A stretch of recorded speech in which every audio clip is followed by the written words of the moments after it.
Bonjour à tous, au menu de cette séance à la Bourse de Paris, des décisions de banque centrale et des données sur l'emploi américain.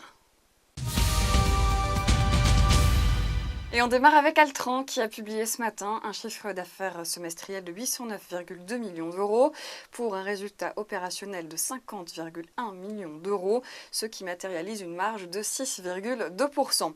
Et puis Air Liquide discuterait avec AXA Private Equity de la cession de ses 66% au capital des laboratoires Agnos, selon les informations des Échos. La filiale est spécialisée dans les produits antiseptiques en milieu hospitalier. C'est la hausse qui l'emporte ce jeudi matin sur les marchés asiatiques.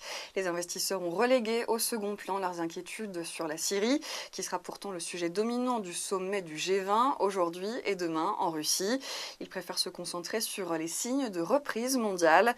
Hier, la Fed a confirmé dans son livre beige une reprise modérée aux États-Unis. Ce matin, la Banque du Japon a légèrement amélioré ses perspectives économiques en affirmant qu'une reprise modérée, là aussi, est en cours dans l'archipel. Cet après-midi, ce sera au tour de la BCE de se prononcer sur sa politique monétaire, qui devrait rester accommodante malgré les premiers frémissements de redémarrage de l'économie européenne observés pendant l'été. C'est la fin de ce flash et je vous retrouve tout à l'heure à midi.